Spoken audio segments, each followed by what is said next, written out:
Guys welcome to Cric Chat Venkatesh. The beauty of test matches ఏంటంటే test match ముందు ఆ తర్వాత కూడా మనం మాట్లాడుకోవడానికి బోల్డ్ అని ఇష్యూస్ ఉంటాయి, బోల్డ్ అని అంశాలు ఉంటాయి. I remember doing almost 20 videos before the 2021 world test championship final. మనం మొట్టమొదటిసారి WTC ఫైనల్ ఆడినప్పుడు న్యూజిలాండ్ రోజుకు ఒక ఆస్పెక్ట్ తీసుకొని నేను దాదాపు 20 వీడియోలు చేశాను. అది టెస్ట్ క్రికెట్లో బ్యూటీ. అదే మీకు వన్ డే మ్యాచ్ అనుకోండి, అది T20 మ్యాచ్ అనుకోండి, స్ట్రెంగ్స్ అండ్ వీక్నెసెస్ ఏదో ఒకటి రెండు అంశాలు మాత్రం మాట్లాడుకోవడానికి వీలుంటాయి, but not with test cricket. So ఈరోజు వీడియోలో మనం ఇద్దరు ఇంపార్టెంట్ ప్లేయర్స్ ఫ్రమ్ ఇండియా వాళ్ళ గురించి మాట్లాడాలి. వాళ్ళిద్దరూ మనకి ఇంపార్టెంట్ కాకుండా వాళ్ళకి కూడా ఈ సిరీస్ చాలా చాలా ఇంపార్టెంట్. వాళ్ళిద్దరూ రిషబ్ అండ్ రాహుల్. ముందుగా రాహుల్ గురించి మాట్లాడాలి. ఇద్దరు కూడా they are staging comeback injury తర్వాత. రాహుల్ టెస్ట్ మ్యాచ్లో కంబ్యాక్ ఎప్పుడు చేస్తున్నాడు? ఆల్మోస్ట్ జనవరిలో లాస్ట్ టెస్ట్ మ్యాచ్ ఆడాడు, తర్వాత మళ్ళీ ఇప్పుడు ఆడుతున్నాడు. రిషబ్ పంత్ అయితే ఇంకా లాంగర్ గ్యాప్, 2 years అయింది అది టెస్ట్ మ్యాచ్ ఆడి. సో వీళ్ళిద్దరికి కూడా కంబ్యాక్ ఆఫ్ సార్ట్స్ ఇది ఈ సిరీస్. ముఖ్యంగా రాహుల్కి చాలా చాలా ఇంపార్టెంట్. ఎందుకంటే రాహుల్ ప్లేస్ అంత గ్యారంటీగా లేదు టీంలో. లాస్ట్ 10 టెస్ట్ మ్యాచెస్ అతను చూసుకుంటే అతని యావరేజ్ జస్ట్ 30. 2 సెంచరీలు ఉన్నాయి, 2 కూడా సౌత్ ఆఫ్రికాలో వచ్చినాయి సెంచురీల్లోనే, 2 50s ఉన్నాయి. కానీ అతని టాలెంట్కి తగినట్టుగా అతనుకున్న ఎబిలిటీ, అతనుకున్న టెక్నికల్ సుపీరియారిటీ వీటితో కంపేర్ చేస్తే టెస్ట్ మ్యాచ్లో ఈ continues to be an under achiever.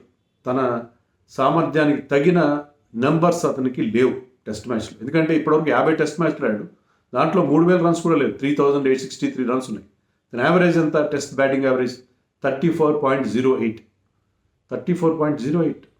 ఇంత మంచి ప్లేయర్ అట్లీస్ట్ 40+ యావరేజ్ ఉండాలి.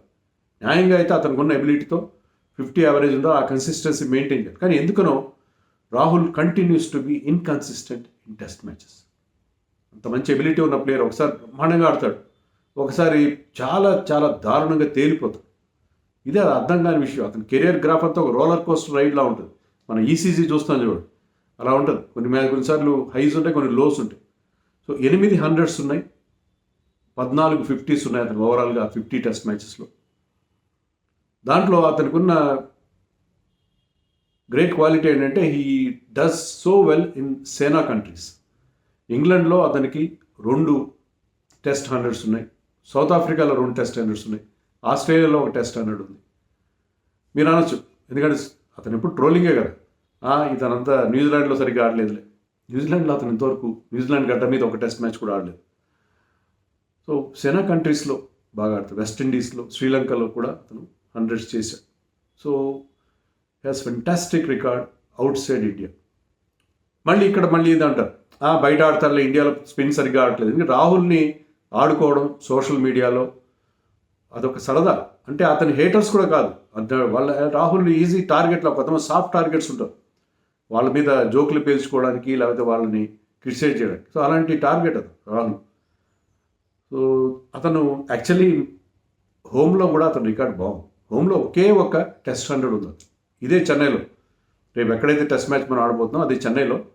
అతను 2016లో కరుణ్ నాయర్ 300 చేసినప్పుడు ఈ score 199. That happens to be the highest score. 200 ఒక్క రన్ తేడాతో మిస్ అయిపోయాడు. సో ఒకే ఒక్క హోమ్ 100 ఉంది, మిగతా 7 100s కూడా అతనికి బయట ఉన్నాయి. మళ్ళీ మీరు అనొచ్చు, ఇండియాలో బాగా ఆడు. Not that is not the issue. ఎందుకంటే ఇండియాలో అతను ఆడినవి 17 టెస్టులు మాత్రమే. అవుట్ సైడ్ ఇండియా 33 టెస్టులు ఆడాడు. ఇండియాలో 17 టెస్టులు మాత్రమే ఆడాడు. బట్ ఇండియాలో అతని యావరేజ్ బాగుంది. ఓవరాల్ యావరేజ్ కంటే ఇండియాలో యావరేజ్ బాగుంది. 41.24 ఉంది. ఒక 100 950s ఉన్నాయి. 50s ఎక్కువ ఉన్నాయి, వాటిని కన్వర్ట్ చేయలేకపోయాడు 100గా. బట్ అతని యావరేజ్ 34 ఓవరాల్ అయితే, ఇక్కడ 41. సో హోమ్ కండిషన్స్లో స్పిన్ బాగా ఆడడని మీరు ఎవరన్నా అనుకుంటే అది కరెక్ట్ కాదు. ఇన్ఫ్యాక్ట్ రాహుల్కి ఉన్న ప్రత్యేకత, నిన్న ప్రెస్ మీట్లో రోహిత్ శర్మ మన ఇండియాకి కెప్టెన్ కూడా అదే ఇష్యూ రైజ్ చేశాడు. ఏంటంటే Rahul very very talented and class player. ఈ plays both spin and pace very well. స్పిన్నర్స్కి అగేన్స్ట్గా, పేస్ బౌలర్స్కి అగేన్స్ట్గా చాలా చక్కగా ఆడే ప్లేయర్ అతను అని చెప్పి రాహుల్ గురించి రాహుల్ గురించి అడిగిన క్వశ్చన్ విషయంలో చాలా ఎక్కువసేపు అతని గురించి మాట్లాడాడు. సో క్లియర్గా చెప్పాడు అతనికున్న ఎబిలిటీ, అతనికున్న క్లాస్తో మేము we want him to play all the games, అన్ని గేమ్స్ ఆడించాలని మేము ప్రయత్నం. ఎందుకంటే రాహుల్కి ఉన్న ప్రాబ్లం ఏంటంటే నాకు అనిపించేది, having watched him for so long, నాకు అనిపించేది అంటే ఈ షార్ట్ టర్మ్ కాన్ఫిడెన్స్ తక్కువ. సరిగ్గా ఆడకపోతే టీంలో తీసేస్తారేమని ఒక నెగిటివ్ ఫీలింగ్, ఆ ఫియర్ ఆఫ్ ఫెయిల్యూర్ ఎప్పుడు అతను వెన్నాడుతూ ఉంటుందని నాకు అనిపిస్తుంది. అందుకే అతను తనకి ఉన్న టాలెంట్కి తగిన జస్టిస్ చేయలేకపోయాడు, ముఖ్యంగా టెస్ట్ క్రికెట్. సో అతనికి ఏంటంటే భయం, నన్ను కంటిన్యూ చేస్తారో లేదో, తీసేస్తారేమో. ఎందుకంటే మీరు చూడండి, దానికి కరెక్ట్ ఇండికేషన్ ఏంటంటే whenever he was there in the team as a కీపర్గా ఉన్నప్పుడల్లా అతను ఫిగర్స్ చాలా బాగుంటాయి, అది ఏ ఫార్మాట్ అయినా సరే. ఎందుకంటే అతనికి ఒక గ్యారంటీ ఉంటుంది, నేను ఈ సిరీస్లో కీపింగ్ చేస్తున్నాను, యాజ్ కీపర్ నా ప్లేస్ గ్యారంటీ అని చెప్పి అతను he bats with lot more freedom. అలా కాకుండా అతని స్పెషలిస్ట్ బ్యాటర్గా మీరు ఆడిస్తే అతని బ్యాటింగ్ ఫిగర్స్ ఖచ్చితంగా దెబ్బతింటాయి. ఎందుకంటే అతనికి ఆ భయం ఉంది. అందుకే బహుశా గంభీర్ కానీ రోహిత్ కానీ దే హ్యావ్ రియలైజ్ దట్. అందుకే అతని గురించి చాలాసేపు మాట్లాడాడు, ఆల్మోస్ట్ క్లియర్ చేశాడు. రోహిత్ ఏంటంటే Rahul is going to play in tomorrow's test match. So Sarfaraz ఆడాడు, రాహుల్ ఆడతాడని మనకు ఆల్రెడీ ఒక ఇండికేషన్ కూడా వచ్చింది. ఎందుకంటే Sarfaraz was made to play the second Duleep trophy match also. మన 15వ తారీఖు వరకు అనంతపూర్లో మ్యాచ్ ఆడి తర్వాత టీంతో చేరాడు సర్ఫరాజ్, మిగతా ప్లేయర్స్ అందరూ ఎర్లీగా చేరిపోయారు. సో రాహుల్ విషయంలో మాకు ఎలాంటి ఫుల్ క్లారిటీ ఉంది, రాహులే మా ఫస్ట్ చాయిస్, నాట్ సర్ఫరాజ్. ఎందుకంటే if Sarfaraz is breathing down your neck, so అతను నేను ఒకవేళ ఫెయిల్ అయితే సర్ఫరాజ్ తీసుకుంటారేమో అని ఫీలింగ్ కనుక రాహుల్కి ఉంటే మళ్ళీ అతను ఫెయిల్ అయ్యే ప్రమాదం ఉంటుంది. అందుకే team is trying to give him lot of confidence. అదే నాకు కనిపిస్తుంది. అదే రాహుల్తో ఉన్న ప్రాబ్లం, అదే నాకు మొదటి నుంచి కూడా. అంత ఎబిలిటీ ఉన్న ప్లేయర్, స్పిన్ బ్రహ్మాండంగా ఆడతాడు, స్వీప్ షాట్ ఆడతాడు.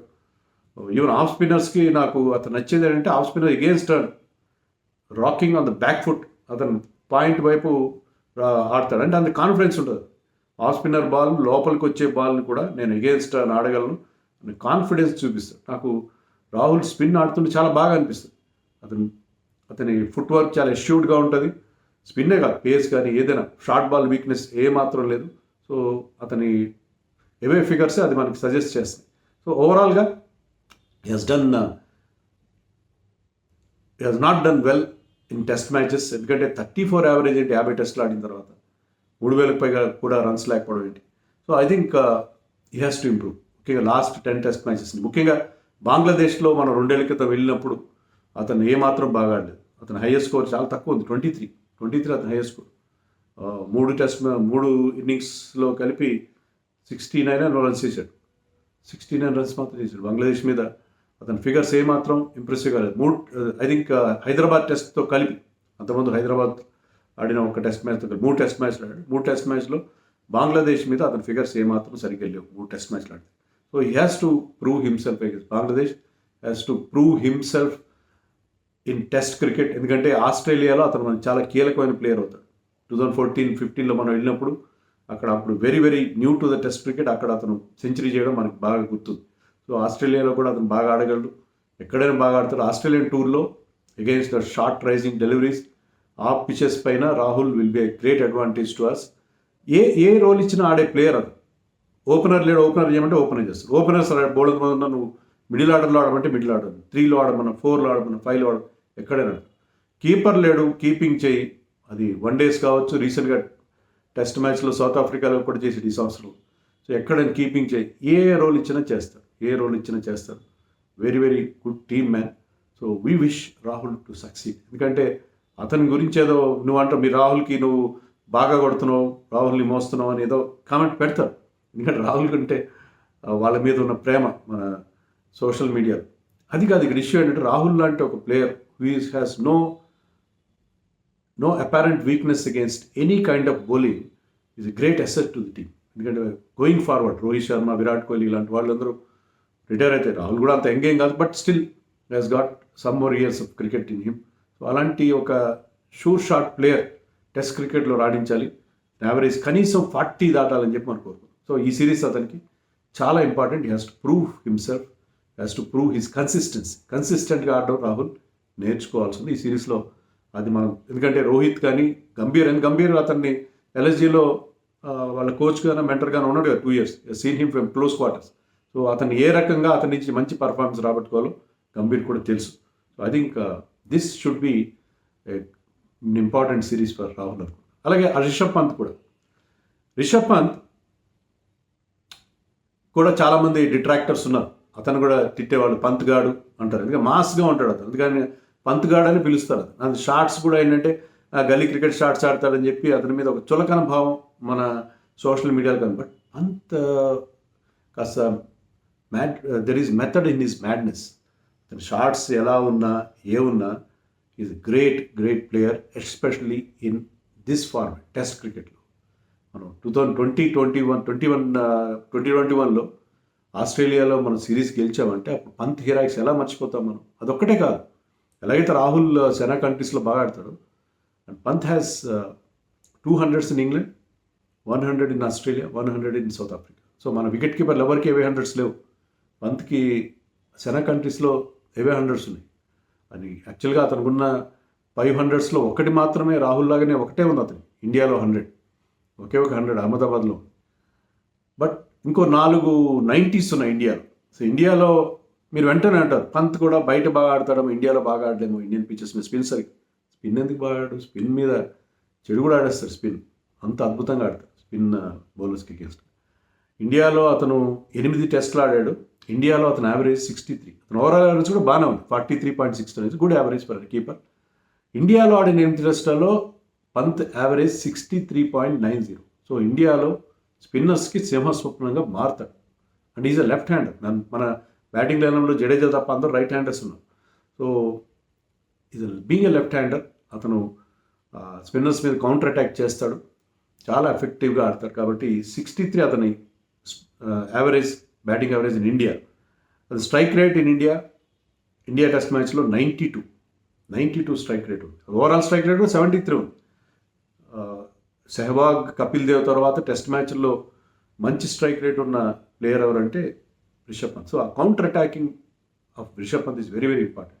ఇప్పుడు మీరు ఒక థింగ్ అబ్జర్వ్ చేస్తుంటారు ఇటీవల కాని టెస్ట్ క్రికెట్, ముఖ్యంగా సెనా కంట్రీస్లో వాటిలో ఎవరైతే నెంబర్ 6, నెంబర్ 7 బ్యాటింగ్ చేస్తారో వాళ్ళు ఎక్కువ సక్సెస్ అవ్వడం మనం చూస్తున్నాం. ట్రావిస్ హెడ్ కావచ్చు, కమిందు మెండిస్ కావచ్చు, జేమీ స్మిత్ కావచ్చు. చాలామంది ఏంటంటే బౌలర్స్ అలసిపోతారు, బాల్ ఒక 50-60 ఓవర్స్ ఓల్డ్ అయిపోతుంది, ఆ టైంలో వీళ్ళు బ్యాటింగ్ వస్తారు.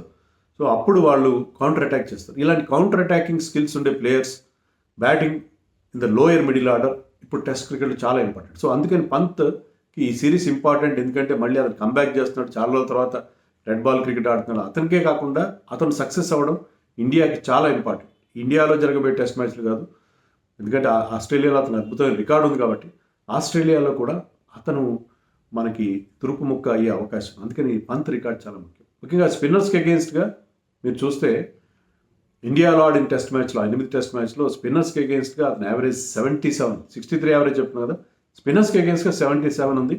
స్ట్రైక్ రేట్ 100 ఉంది. అంటే ఆల్మోస్ట్ వన్ డే మ్యాచ్లో ఆడినట్టుగా స్పిన్నర్స్ని ఉతికి ఆరేస్తున్నాడు Rishabh Pant. So Rishabh Pant and KL Rahul వీళ్ళిద్దరూ మనకి చాలా ఇంపార్టెంట్ ప్లేయర్స్. కేఎల్ రాహుల్ కూడా లోయర్ డౌన్ ది ఆర్డర్ ఆడతారు. లోయర్ డౌన్ ది ఆర్డర్ ఆడినప్పుడు అతను మరింత అగ్రెసివ్గా ఆడే అవకాశం కూడా ఉంటుందని మనం అనుకోవచ్చు. రోహిత్ శర్మ కూడా గుర్తు చేశాడు, అతను లాస్ట్ టైం టెస్ట్ క్రికెట్ ఆడినప్పుడు సౌత్ ఆఫ్రికాలో 100 చేశాడు. తర్వాత ఇంగ్లాండ్తో జరిగిన సిరీస్లో ఒక్క టెస్ట్ తర్వాత అతను ఆడలేదు, ఇంజరీ వచ్చింది. ఆ ఇంజరీకి ముందు ఇంగ్లాండ్తో జరిగిన మొట్టమొదటి టెస్ట్ మ్యాచ్లో హైదరాబాద్లో he scored 80. So Rahul and Rishabh Pant ఈ సిరీస్లో మిడిల్ ఆర్డర్లో మనకి చాలా కీ ప్లేయర్స్. సో మనకి ఎలా అయితే రోహిత్, యశస్వి, గిల్, విరాట్ కోహ్లీ వీళ్ళతో పాటు మిడిల్ ఆర్డర్లో నేను చెప్పినట్టుగా ఈ మధ్యకాలంలో టాప్ ఆర్డర్ కొంచెం ఫెయిల్ అవుతున్నారు, కానీ ఆ లోయర్ మిడిల్ ఆర్డర్ అనేది చాలా ఇంపార్టెంట్ అవుతుంది. సో వీళ్ళిద్దరి ఫామ్ వాళ్ళకే కాకుండా మన టీం కూడా ఈ సిరీస్లో కానీ తర్వాత న్యూజిలాండ్తో జరగబోయే సిరీస్లో, ఆస్ట్రేలియాతో జరగబోయే సిరీస్లో వెరీ ఇంపార్టెంట్. ఏమంటారు?